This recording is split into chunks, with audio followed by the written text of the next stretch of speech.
Coming to you live from downtown Windsor, this is a Sinclair College MediaPlex production. Good evening, I'm Gracie Lowe's. And I'm Anna Safta. And you're watching the MediaPlex Insider.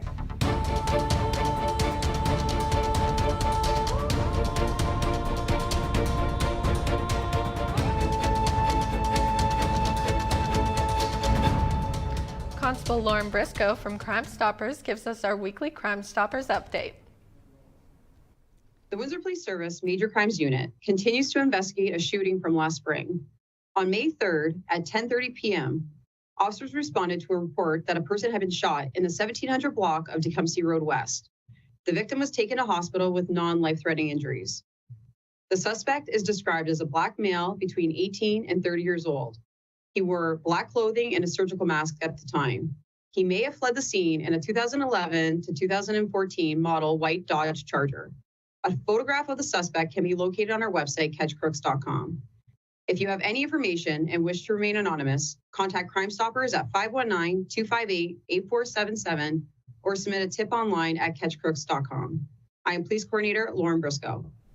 Let's head over to where our weather specialist, Sydney Langlois, is standing by with an early look at our weather. Sydney? Well, bundle up, snuggle up, jump up. Whatever you have to do to keep warm. Tonight, it's going down to -14. I'll be back a little later in the show with your 3-day forecast. Back to you, ladies. Windsor motorists should be extra cautious on the road this winter as the city ranks amongst the worst drivers in the province. Dale Kabukian has this story. Snow has fallen off in Windsor, and this is just one more of the reason why the public should beware on the roads.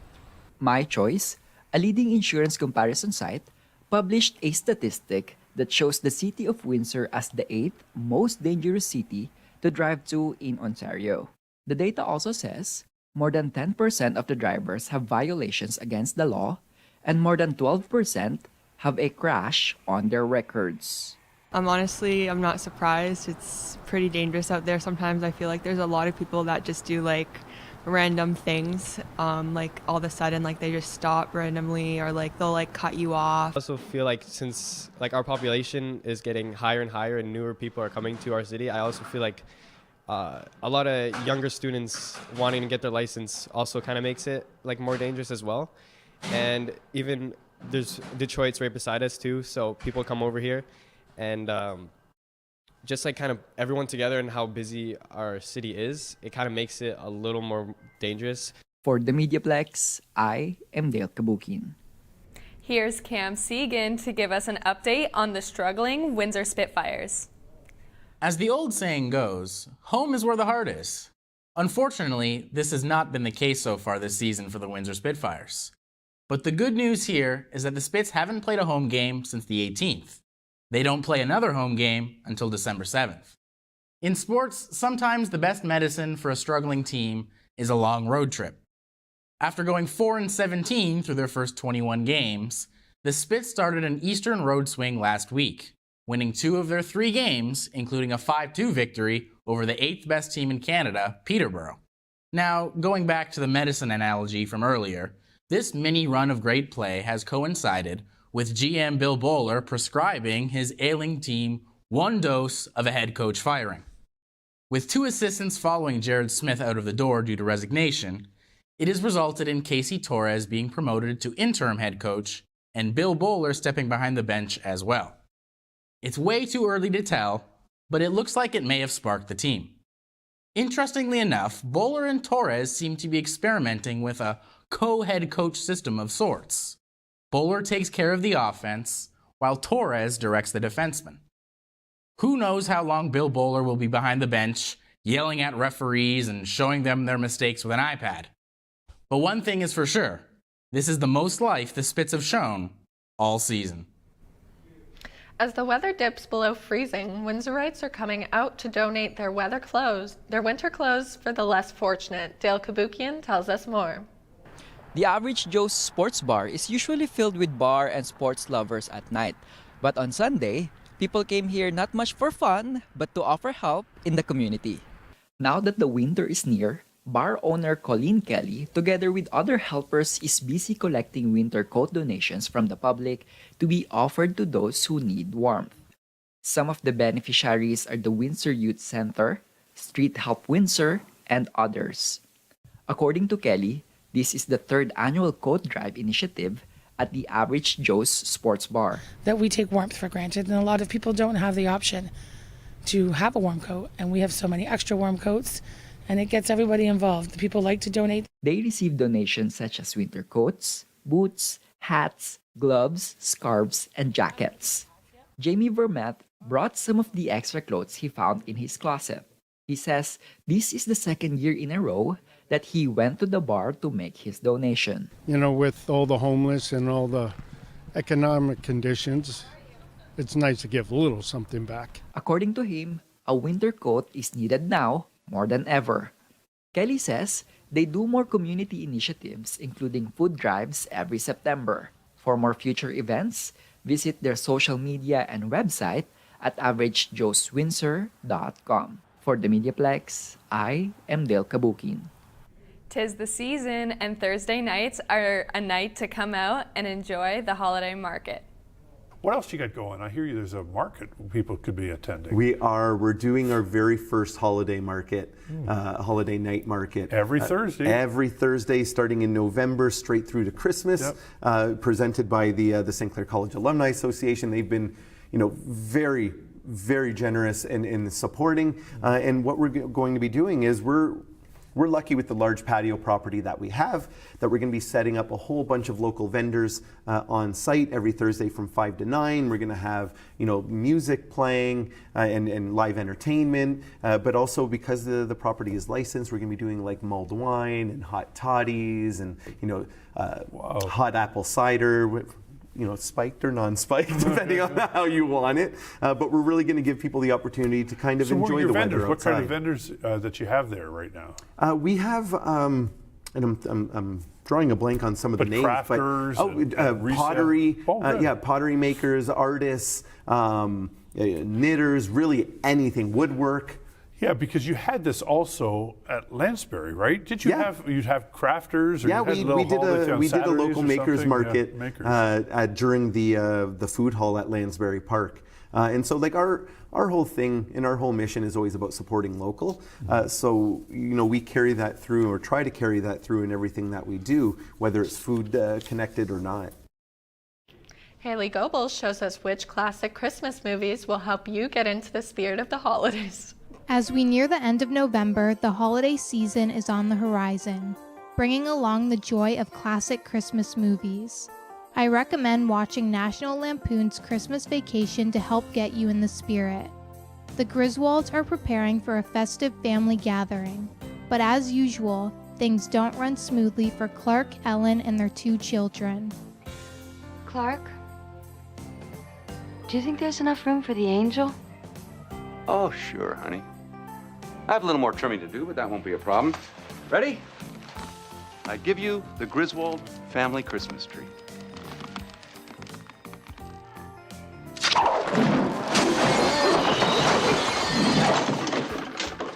A lot of sap in here.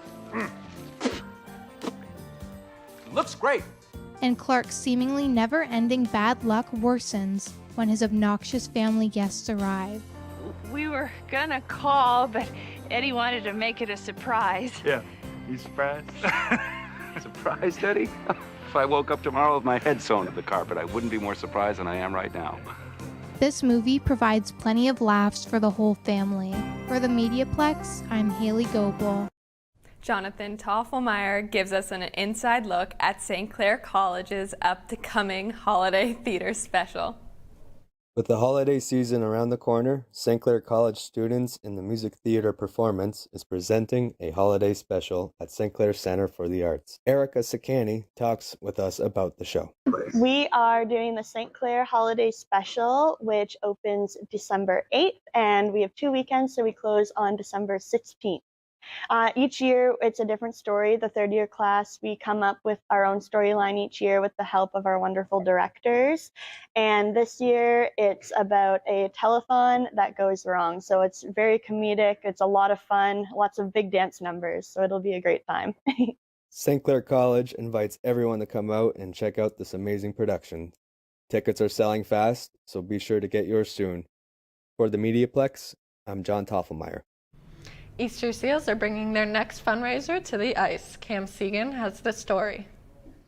The Celebrity Hockey Classic is coming to Windsor-Essex for the first time later this week. In support of kids with physical disabilities, the Celebrity Hockey Classic is an event run by Easter Seals Ontario. It allows fans to play in a hockey tournament alongside former NHL greats. Confirmed for this year, Ally Afraidy and Leafs legend Wendell Clark. Not only do fans get to spend time with superstars on game day, but they also get access to an exclusive VIP draft dinner party the night before. Easter Seals has been around for over a century, helping kids be kids. For more information, visit celebrityhockeyclassics.com. Saloni Chauhan lets us know about some worldwide New Year's traditions.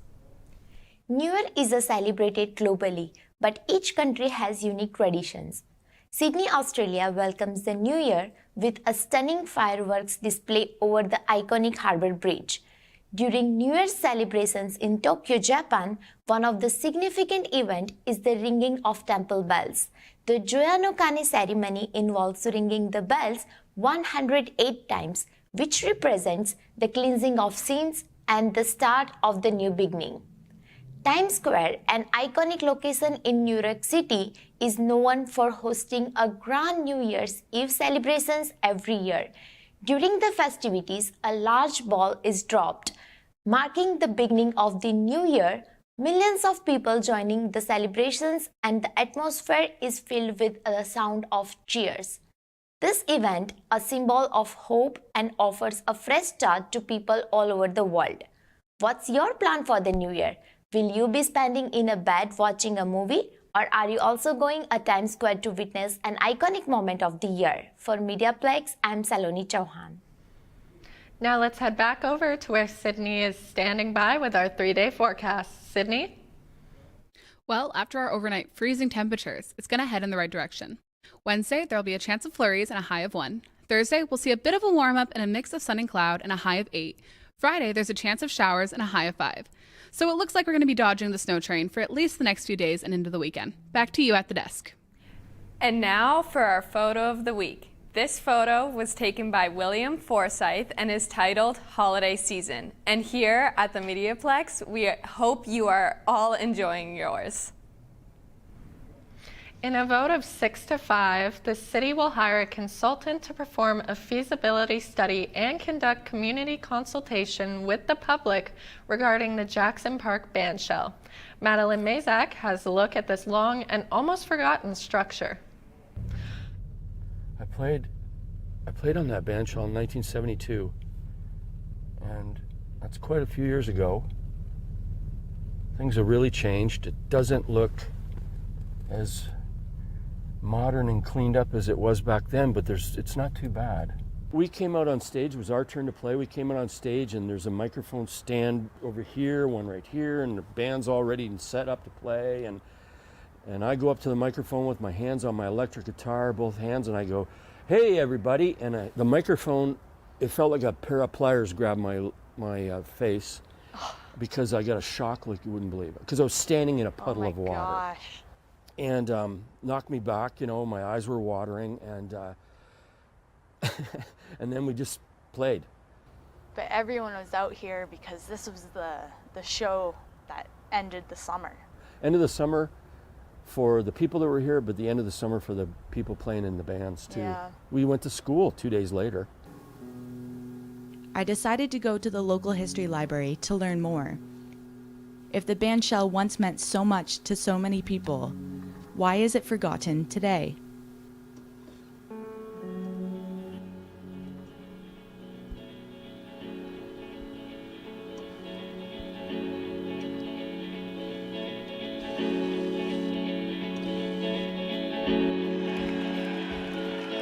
On September 2nd, 1972, Scotty and his band, The Galleon, competed in the Battle of the Bands. Thousands of people weathered the storms that night to watch the competition. Labor Day weekend in Windsor back then meant one thing: the Firefighters Field Day, an annual fundraiser for the Firefighters Benefit Fund. A parade down Olette Avenue ended in Jackson Park for a weekend of celebrations, drawing out thousands of people. But the bandshell we see today is not the original. It is the replica of the original bandshell that, ironically, burnt down in a devastating fire alongside Windsor's grandstand in 1957.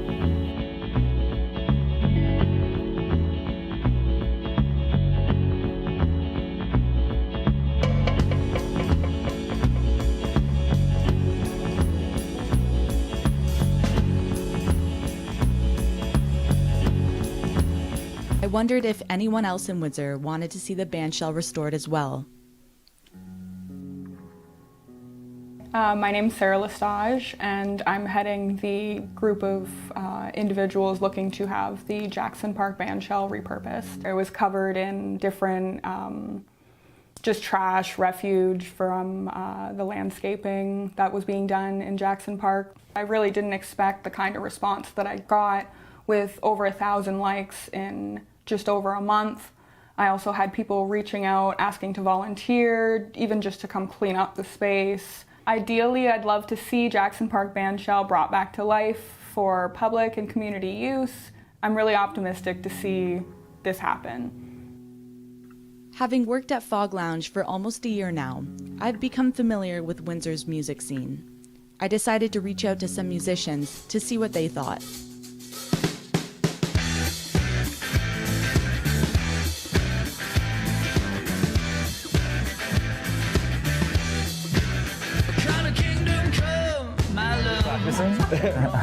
My name is Zach Vivier.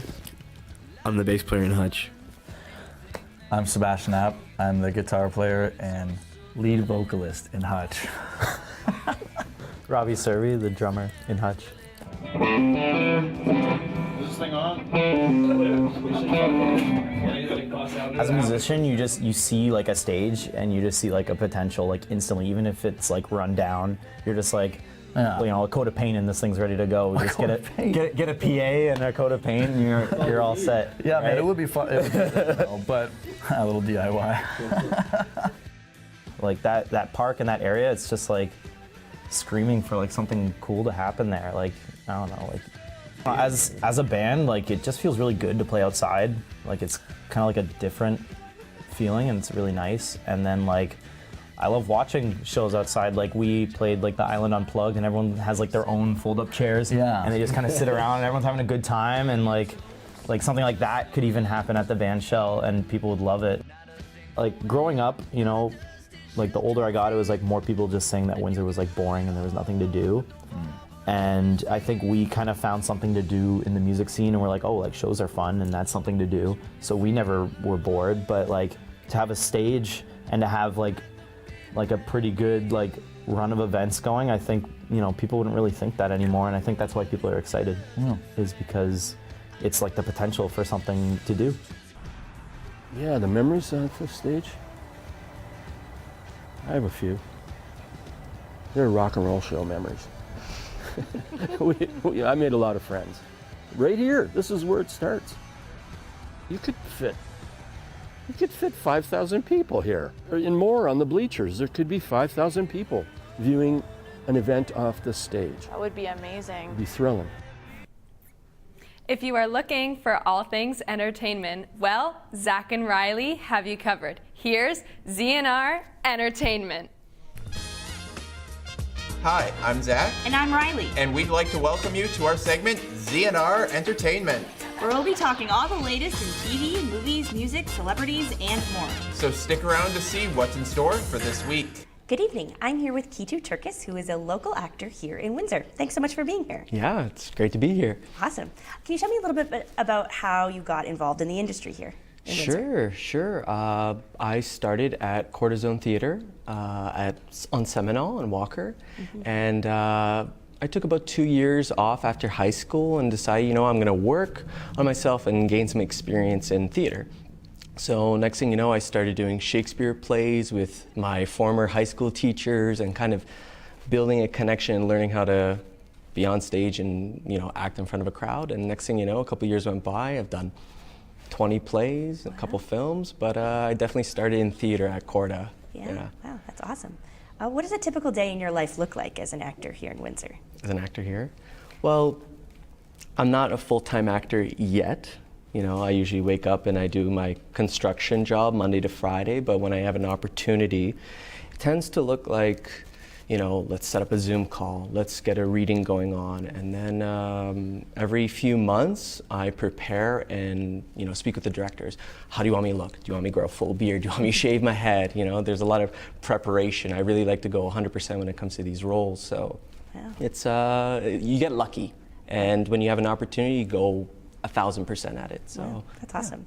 So can you tell me about a couple projects that you've been involved lately? Anything important here in Windsor? Sure. So at WIF, I had 2 films premiere at WIF. One is called High Chase, where I play kind of a drug addict, and it was a very serious and mature character to play. It was very challenging, and it was the first time I played a character where a lot of people started messaging me about their own addiction and own history. So that was very meaningful, knowing that I was able to kind of play that role justice. And I played another greaser character in the 48-hour competition. And it was a very like John Travolta type of greaser, like, hey, we do. So yeah. Very different roles. Very, very different roles. Yeah. Two big contrasting roles. Yeah. That's exciting. So just to finish up, what is some advice that you would have for students who are wanting to get into the industry? Sure. So my advice is that when you're at school, do it. Sometimes you're going to have teachers, you're going to have people tell you that you're not good or you should act a certain way. I think if you went into this industry, you went into this industry because you have a passion for it, a love for this. So hold on to that dearly and never let anyone cloud your judgment. You know, follow your heart and work and collaborate. It's about collaboration, not competition. And I think that'll get you far. Yeah, I think that's awesome advice. Well, thank you so much for being here. Yeah, no worries. Awesome. Thank you for having me. My thanks to Kitu Turkis. I'm Riley Livingston, and this has been ZNR Entertainment.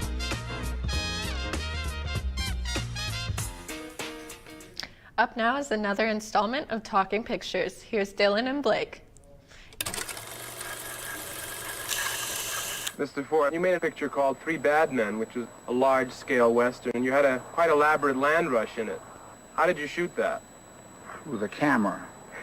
All right, welcome back to Talking Pictures. Today, we got 2 excellent talking pictures for you guys here today. And during the month of November, we're still sticking with the war movies. So we got Platoon and we got The Shawshank Redemption. 2 very similar shots as far as composition. They both have their subject looking up into the sky, but they're both very different in the way they frame that kind of feeling. One is very oppressive and one isn't, as you notice, and one really does embrace the idea of freedom, although he definitely doesn't smell very good after that freedom, I'll say that, but one is not so much dwelling in that kind of closure, you'll notice. You'll see Willem Dafoe was wearing a different shade of green during the 80s when Platoon came out, and he was the unlucky soldier in this case, and once he realizes where he stands, he falls to his knees and looks up into the sky, and it's the same dynamic here in Shawshank Redemption, where he stares up into the sky. Just a different feeling overall. Accepting their fate. One is freedom, one is the complete opposite of freedom. Now, color-wise, one really does give you oppressive vibes compared to the glamour of the rainfall on Tim Robbins comparatively. It really does accentuate, and also the cleansing of the rain really helps that he's been in prison for as long as the movie's been on, compared to Platoon, where it's a barren battlefield. And he's been in there for as long as the film has kept its runtime, and the second he comes into contact with someone who's lost their will, he has to lose his too. So those were the 2 talking pictures we compared. I've been Dylan Moskovsky. And I'm Blake Moskovsky. We got more on the way, so make sure you keep tuned for those. Stay tuned. Deep inside I'm blue. So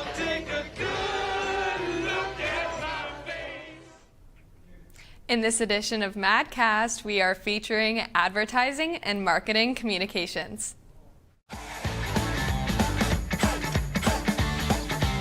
Hello and welcome to Madcast, a podcast where we feature the programs in the School of Media, Art, and Design. I'm Veronique Mandel. And I'm Rebecca Wright.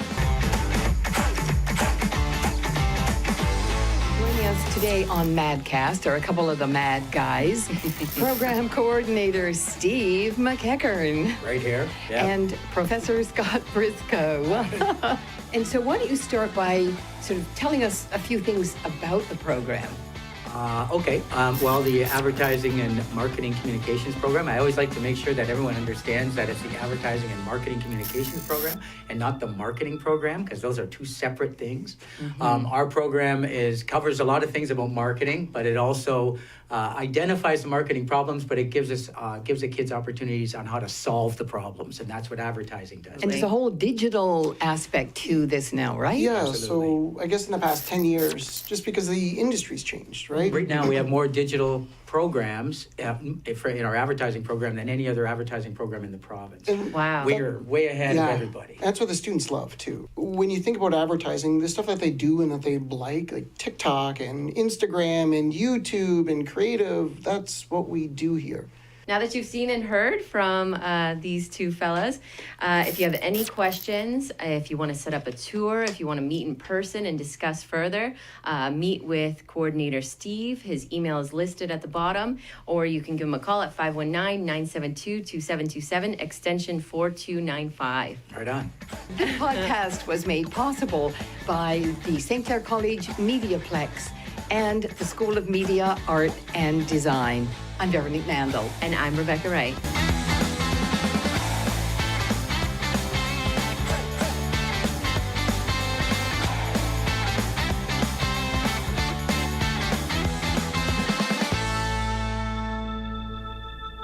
Thanks for tuning in. I'm Gracie Lowe's. And I'm Anna Safta. And you've been watching the MediaPlex Insider.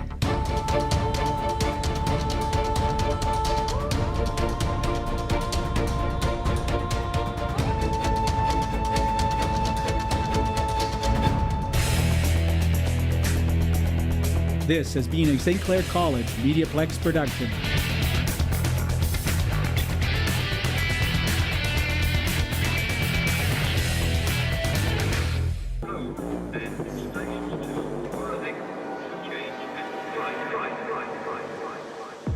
It's always been my passion to be part of a news team. I love the adrenaline rush of being there when news is breaking. I wanted to learn how to get the story and know how to present it.